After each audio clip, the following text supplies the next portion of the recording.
हाय, hello, good morning सगळ्यांना. कसे आहात सगळे? तर आज आहे रविवार म्हणजे संडे स्पेशल व्लॉग आज मी तुमच्याशी शेअर करत आहे. तर आज बघा सकाळी मस्तपैकी आरामात जरा उठले होते. आज काही होम ट्युशन्स वगैरे नव्हत्या आणि मुलांना देखील सुट्टी असल्यामुळे जरा सगळेच एकदम निवांत रिलॅक्समध्ये होते. तर मग म्हटलं की चला आजचा दिवस जरा थोडासा आरामात आपण स्पेंड करूया. बाहेर काही कुठे जायचं तर नाहीये. घरातच जरी असलं तरी देखील थोडंसं आरामात आपण दिवस घालवू शकतो नाही का? तर मग इथे मी हॉलमध्ये बसले होते सकाळी आणि पाणी पित होते गरम. तर खिडकीमध्ये ना मला हा मस्तपैकी असा छान एक पक्षी आलेला दिसला आणि त्याला ना घरामध्ये यायचं होतं. पण काच बंद असल्यामुळे तो बऱ्याच वेळा त्या काचेवरती आणि जाळीवरती चोचा मारत होता. आणि हा बघा आता हा पक्षी कोणता आहे हे मला समजत नाहीये.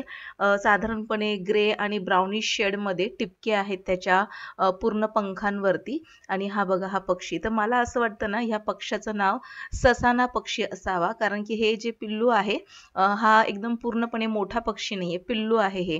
तर बराच वेळ असा खिडकीमध्ये धडपडत होता आणि मग मी त्याला थोडेसे तांदूळ खायला घातले आणि हा पक्षी मग उडून गेला. तर नंतर मी माझं सगळं आवरलं आणि आरामात आता अंघोळ वगैरे करून किचनमध्ये आले होते. झाडलोट आधीच सकाळी मी करून घेतली होती.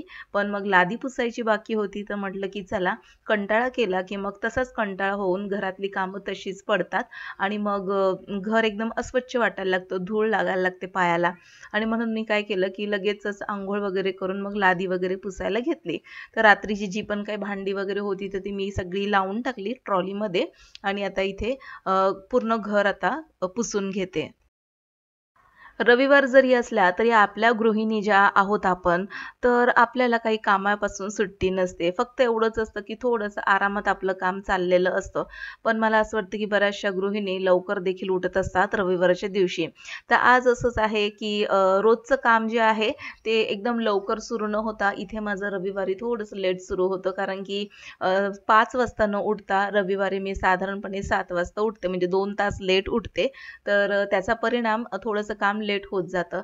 पण काही हरकत नाहीये. रोजची तीच धावपळ, दगदग आणि प्रत्येक काम घड्याळाच्या काट्यानुसार आपल्याला करावं लागतं. आणि आता इतके वाजले, बापरे हे करायचं बाकी आहे, बापरे ते करायचं बाकी आहे आणि हे आणखीन झालं नाही. असं सतत एक भुंगा लागलेला असतो डोक्याला आणि तो भुंगा ना जरा थोडासा साईडला ठेवायचा रविवारी आणि मग निवांत जरा स्वतःसाठी वेळ द्यायचा आणि आरामात अशी सगळी कामं करायची. कारण की रविवारी आपलं कोणी विचारणारं नसतं, इतकं का वेळ झाला किंवा मग हे मला वेळेतच हवंय, आज उशीर झाला वगैरे. त्यामुळे सगळे घरातले फॅमिली मेंबर्स जे आहेत आरामात आहेत आणि निवांत आहेत.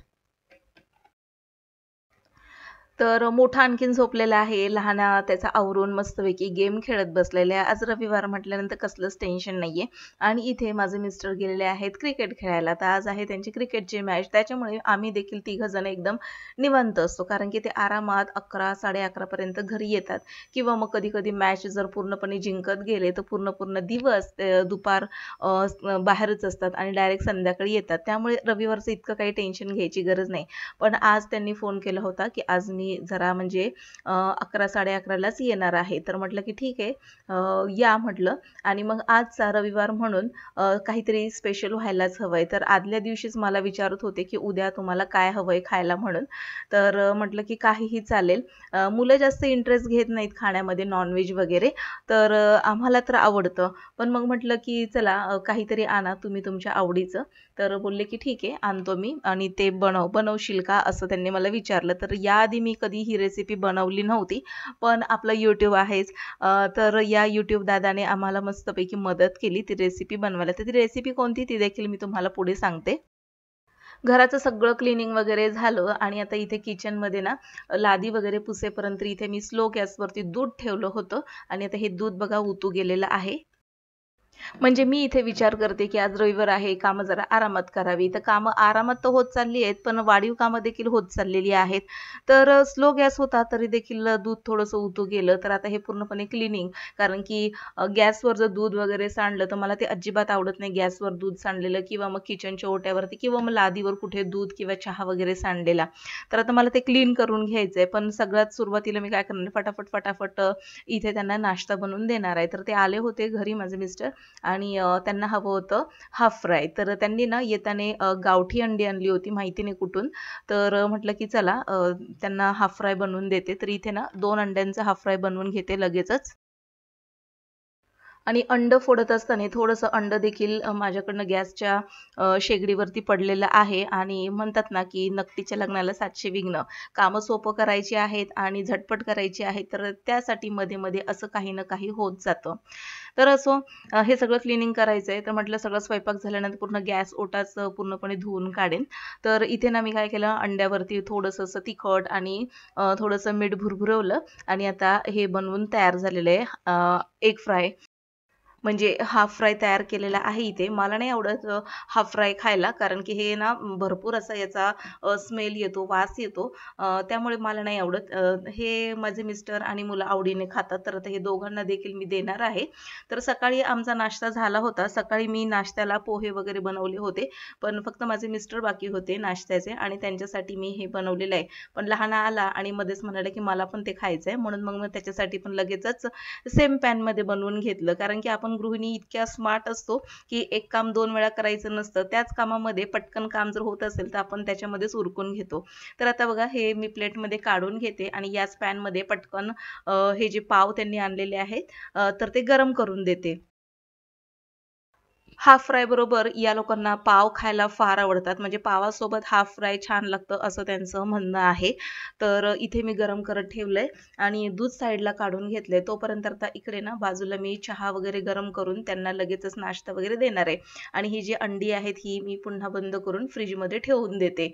तर नेहमी हे साधी अंडी असतात, पण आज त्यांना गावठी अंडी मिळाली आणि त्यांनी ती आणली. तर आम्ही ना जास्तीत जास्त म्हणजे गावी जर गेलो तर गावठी अंडीच असतात घरची. पण आता इथे आपल्याला सिटीमध्ये काही गावठी अंडी वगैरे शक्यतो मिळत नाही आणि मिळत जरी असतील तर ती खरंच गावठी अंडी आहेत का, हा देखील प्रश्न पडतो. कारण की आम्ही जेव्हा लहान असायचो त्यावेळेस आमचे पप्पा असे म्हणायचे की हे जे गावठी अंडी म्हणून हे जे बाहेर विकले जातात, तर ते साधारणपणे ना चहापत्तीचं पाणी उकळलेलं असतं ना, तर साधारणपणे गरम पाण्यामध्ये ही जी अंडी असतात तर ती थोड्या वेळेसाठी ठेवतात गरम पाण्यामध्ये, उकळत्या पाण्यामध्ये नाही. आणि त्यामुळे काय होतं, त्या अंड्यांना ना तसा कलर येतो बाहेरून आणि मग आपल्याला असं वाटतं की ती अंडी गावठी आहेत किंवा मग देशी अंडी आहेत. तर अशा प्रकारे शहरामध्ये फसवेगिरीचे प्रकार चालतात. तर असो, तर इथे मी दोन्ही प्लेट तयार केलेल्या आहे आणि मी इथे थोडंसं कॅमेऱ्यामध्ये बघितलं आणि आता इथे चहा गरम करून त्यांना लगेचच देणार आहे. तर इथे त्यांनी काय आणलेले आहे, आजचा दुपारचा स्पेशल मेनू मी तुम्हाला सांगते. तर यांनी आणलेलं आहे मटण आणि आणलेलं आहे बकऱ्याचा भेजा. तर आता बकऱ्याचा भेजा कसा बनवायचा हे देखील मला माहिती नव्हतं. म्हणजे माझी आई बनवायची, आजी, आई वगैरे. पण आपण म्हणतो ना, की त्यावेळेस आपण काही लक्ष वगैरे देत नाही. YouTubeवरती भरपूर साऱ्या रेसिपीज असतात भेजा फ्राय कसा बनवायचा वगैरे, तर ते बघूनच मी केलेलं आहे. आणि मला माहिती नाही बऱ्याच जणांना हे बघायला आवडणार नाही, तर ज्यांना आवडत नाही तर त्यांनी प्लीज थोडंसं स्किप करून पुढे चला. ज्यांना माझे व्हिडिओ आवडतात त्यांनी नक्कीच बघू शकता आणि ज्यांना ही रेसिपी आवडत नसेल तर त्यांनी प्लीज थोडंसं स्किप करा आणि पुढे तुम्ही पाहू शकता. तर इथे मी काय केलं, पाणी उकळत ठेवलं, त्यामध्ये हळद टाकली आणि हा जो भेजा मी 2 ते 3दा पाण्याने धुवून घेतलेला तो तो आपल्याला या पाण्यामध्ये घालायचा आहे. म्हणजे जी इम्प्युरिटी वगैरे जे काय असेल तर ते पूर्णपणे निघून जाईल. तर 5 ते 7 मिनिटं मी छान असं उकळवून घेतलं आणि मग ह्याला काढून घ्यायचं. तर मी इथे काय केलं, पॅनमध्ये कांदा, टोमॅटो, आलं, लसूण बारीक चॉपरमध्ये चॉप करून घेतलं होतं आणि एकत्र चॉप केलं, वेगळं-वेगळं काही चॉप केलं नाही आणि तेलामध्ये हे छान असं परतून घ्यायचं. आणि आपल्याकडे जो घरगुती मसाला आहे तो घालून घ्यायचा. तर माझ्याकडे कोल्हापुरी मसाला होता, तर चवीनुसार मी तो इथे घातलेला आहे. आगरी मसाल्यामध्ये खूप छान होतं. तर कोल्हापुरी मसाला आहे जो आपल्याकडे असेल तो घालून घ्यायचा. तर इथे मी घातलेलं आहे चवीनुसार. आणि नॉनव्हेज शक्यतो मला थोडंसं तिखट छान वाटतं खायला. थोडीशी हळद घातली आणि पुन्हा एकदा हे मिक्स करून घेतलेलं आहे. आणि हा जो भेजा आपण बॉइल्ड करून घेतला होता, तर त्याचे बारीक तुकडे करून यामध्ये घालून घ्यायचा आहे. तर इतका सॉफ्ट असतो ना हा भेजा, म्हणजे लोण्याचा गोळाच जसं काही. इतका मऊसूत असतो तो आणि त्याचे तुकडे केले आणि ह्याला आता कांदा टोमॅटोमध्ये परतून घेते. तर असंच तयार होतो भेजा फ्राय. जर भुर्जीसारखं खायचं असेल तर ह्या स्टेजला तुम्ही काढू शकता आणि जर थोडंसं ओलसर हवा असेल तर थोडंसं आपल्याला पाणी घालायचंय आणि मस्तपैकी त्यावरती गरमागरम तयार झाल्यानंतर कोथिंबीर घालायची आणि सर्व्ह करून घ्यायचे. तर हा तयार झालेला आहे. याला आता मी यावर कोथिंबीर घालणार आहे. थोडंसं मला पाणी घालावं असं वाटतं यामध्ये. तर हे तयार झालेलं आहे तोपर्यंत दुसरीकडे मी ना मटण देखील डायरेक्ट कुकरमध्ये शिजत घातलेलं आहे. तर यांनी मटण देखील आणलं होतं आणि हे मटण मी डायरेक्ट मसाल्यामध्ये बनवत आहे. म्हणजे अगोदर आळणी असं शिजवून त्याचं पाणी सूप वगैरे काढून असं काही प्रकार करणार नाहीये. कारण की आता पहिल्यासारखं लहान तर मुलं राहिलेली नाहीयेत सूप वगैरे खाणारी किंवा पिणारी.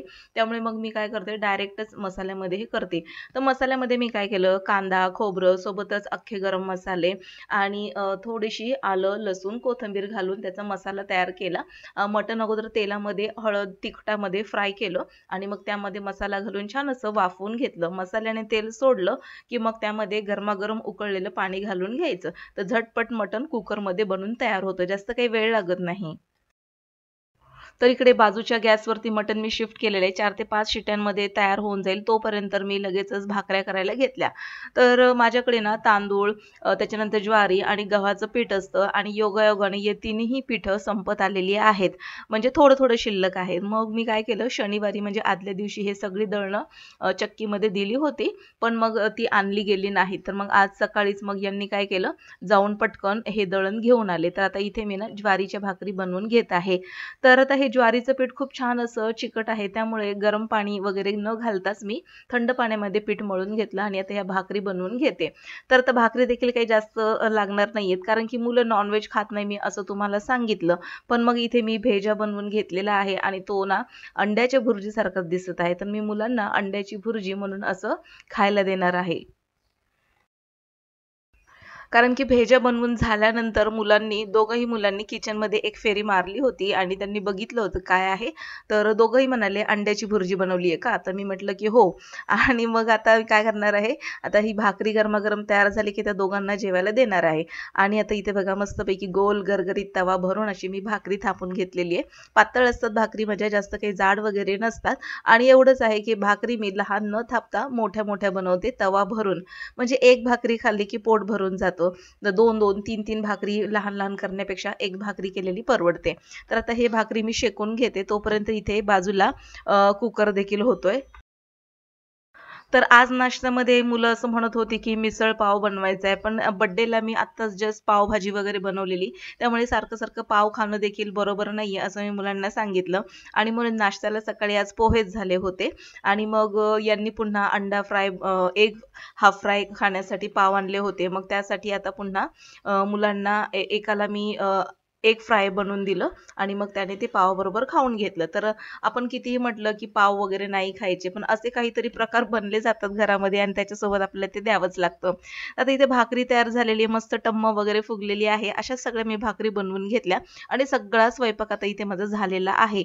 सोबतच आता हा स्वयंपाक झाल्यानंतर हा किचनचा जो ओटा आहे ना, तो पहिला मी क्लीन करणार आहे. कारण की ते जे दूध सांडलंय ना गॅसवरती, तर ते सारखं नजरेमध्ये येतंय माझ्या आणि कुठेतरी असं वाटतं, की किचन खूप अस्वच्छ झालंय, अस्वच्छ झालंय. तर पहिलं मी ते क्लीन करून घेणार आहे. तर आता इथे फक्त 3 भाकरी बाकी आहेत आणि हे पटकन मी आवरून घेते. किचनमध्ये काम करत असताना खूप लक्षपूर्वक काम करावं लागतं मला. कारण की ना सुरुवातीला काय व्हायचं, म्हणजे जेव्हा मी लग्न होऊन वगैरे आलेली, तर त्यावेळेस ना मला भाकरी वगैरे करताना सतत असे तव्याचे किंवा मग कुकरचे किंवा असे मग चटके बसायचे आणि हाताला ना माझ्या सतत असे काळपट वगैरे डाग असे पडलेले दिसायचे. आता पण मला बघा गॅसचा ओटा क्लीन करत असताना चटका बसला. तर खूप सांभाळून मी काम करते, पण असं काहीतरी होतं, की ते अचानकपणे चटका बसलाच जातो. डोक्यामध्ये देखील काही ना काही विचार चालूच असतात. तर आता हे बघा ओल्या कपड्याने हे सगळं मी किचन क्लीन करून घेतलं आणि ते जे दूध सांडलं होतं ना ते पहिलं मी टिश्यू पेपरने पुसून घेतलं आणि मग तिथे थोडासा लिक्विड सोप लावला होता आणि मग त्याने पूर्णपणे ओल्या कपड्याने ते क्लीन करून घेतलेले. तर आता किचन चोटा पुसून घेते आणि मग हे जे सिंकमध्ये पडलेली भांडे ते देखील क्लीन करते. तर पूर्ण किचन क्लीन झालेलं आहे आणि आता इथे बघा हा जो भेजा फ्राय होता, तर त्याला मी गरम करून मुलांना आता जेवायला द्यायचे म्हणून मी पुन्हा गॅस पेटवला आणि थोडंसं गरम करून घेते. याला मी गरम करून घेतलेलं आहे. कोथिंबीर घातलेली आहे भरपूर अशी आणि मुलं हे खातील 100% कारण की त्यांना हे अंड्याच्या भुर्जीसारखा प्रकार वाटतोय. तर आता हे व्यवस्थित मी तयार करून घेतल्यानंतर तुम्हाला प्लेटमध्ये काढून दाखवते. तर असं होता आजचा माझा संडे स्पेशल दिवस कसा मी घालवला हे मी तुमच्याशी आजच्या व्लॉगमध्ये शेअर केलेले आहे. आजचा व्लॉग जर तुम्हाला आवडला असेल तर नक्कीच लाईक करा आणि हो, जर व्लॉग माझे खरंच आवडत असते तर लाईक करून कमेंट देखील करत जा. मी तुमच्या कमेंटची खूप वाट पाहत असते. तर भेटू पुन्हा नवीन एका इंटरेस्टिंग व्लॉग सहित. तोपर्यंत बाय बाय.